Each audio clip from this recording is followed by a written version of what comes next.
হ্যাঁ গো, তুমিই তো আমাকে বললে এমন গান গাইতে যাতে তোমার ছবিটা সকলের সামনে ফুটে ওঠে।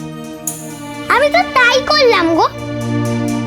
যেমনটা আমি তোমাকে দেখেছি তেমনিটাই তো গেয়েছি। তাহলে রাগ করলে হবে? এখন বেরোতে দেখি, আমার প্রশ্নের জবাব দাও। থামাও হরিদাস, থামাও। নিজের সর্বনাশা বাড়িয়ে এলো না। এরপর যদি গুরু বাবা তোমাকে চলে যেতে বলে, তুমি যাবে কোথায়?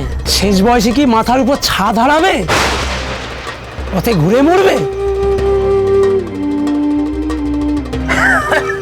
তোমরা ভেবো না গো, আমি ওকে চুপ করেছি, তোমরা ভেবো না, তোমরা ভেবো না।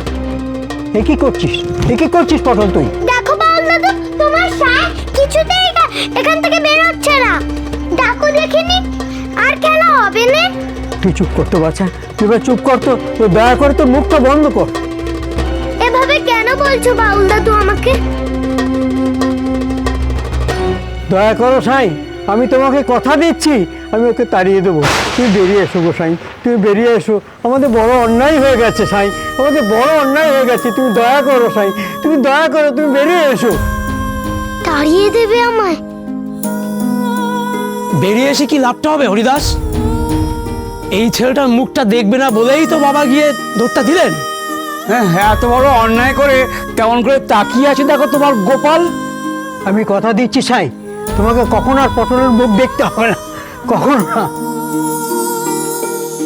তুমি আমাদের জন্য বেরিয়ে এসো সাই, তুমি আমাদের জন্য বেরিয়ে এসো। এই হাত জোর করে মাপ চাইছি আমি সাই, এই হাত জোর করে মাপ চাইছি।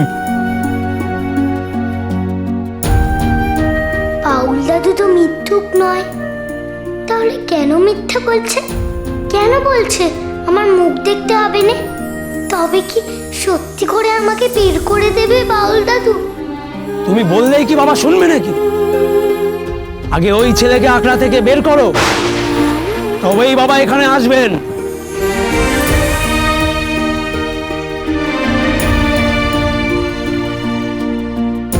না বাউল দাদু, দোহাই তোমার, আমারে চলে যেতে বলোনি। আমি আপনার সাথে কাজ করতে চাই সুজন। হ্যাঁ, সে তো নিশ্চয়ই। আপনি মুম্বাইয়ের এত বড় একজন ডিরেক্টর, আপনার সাথে কাজ করতে পারাটা তো আমার সৌভাগ্য। না, এরকম কথা কেন বলছেন? আমি আপনার গান শুনেছি, অসাধারণ গলা আপনার। আরে মিউজিক ডিরেক্টর আর সিঙ্গারের জড়ি মজবুত হবে, তবেই না গান হিট হবে। হ্যাঁ mister Talukdar, you are absolutely right. But Sujan, আমার সাথে কাজ করলে তোমার একটা আলাদা ধরনের এক্সপিরিয়েন্স হবে, টোটালি ডিফারেন্ট। সে তো হবেই। আফটার অল আপনি না না, আমি যেটা বলতে চাইছি, তুমি যেই ধরনের গান গাও, খুব মেলোডিয়াস, রোম্যান্টিক, আমার ব্যাপারটা একটু আলাদা। ব্যাপারটা হচ্ছে আমার একটু স্পিডি, রক মতন, বুঝতে পারছো? আই হোপ তোমার পক্ষে ব্যাপারটা খুব ইজি হবে।